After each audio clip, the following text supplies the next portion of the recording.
আগরতলার ছাত্র অঙ্কিত দাস উদয়পুর রাজনগরে পিসির বাড়িতে বেড়াতে এসে গোমতী নদীতে তলিয়ে যায়। এনডিআরএফ বাহিনী তাকে উদ্ধারের চেষ্টা চালাচ্ছে।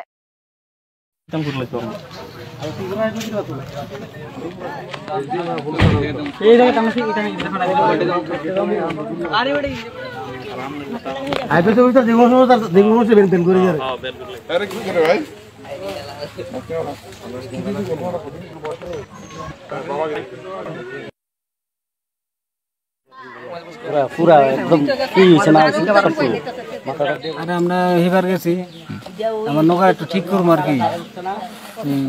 ইডিও গেছে স্নান করবো এবার জল কম আছে তো আমরা দুইজন আছিলাম নৌকাটা উল্টাই সেরা নিচে ঠিক করবো আর কি দুজন ঠিক আছে আর দুইজন আসে স্নান করতে দূরে জল একবার কম স্নান করতে বেশি দূরে যাইছি না আয় পড়িস ঠিক আছে মানে 2 মিনিটের কদর করে দিয়ে কুড়ো গেছে যাই সেরা বাঁচাও বাঁচাও আমরা দুজন আছিলাম সাইডে দৌড়ে গেছি যাই সেরা দৌড়ছি দৌড়া সেরা অনেকখানি আনছি আইনের সাঁতার জানেন আর কি দৌড়া সেরা আইনা সেরা তখন কাছাকাছি আই পড়ছি আর 2-3 হাতে আই পড়মু এবার আমরা যাইতে ধরলেছি আমার ইয়া করে দোষ লাগে এবার আমি যাইতেছি নিচে এবার কোনোরকম ডুব দিয়ে ছুড়াই সেরা আমি উঠছি এবার তারা দিই না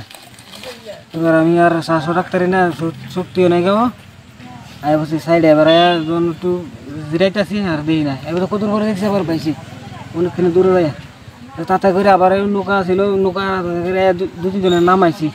নামাইছে গিয়েছি আবার আর পাইছি না আপনি কি তাও ওই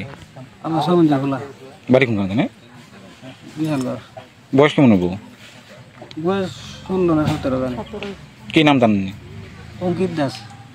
আপনার বাড়িতে বেড়াতে এসেছিল নাকি পূজার ভিতরে ছিল আপনি কি নাম সঞ্জিত দাস এটার কি নাম এটা রাজনগর আমরা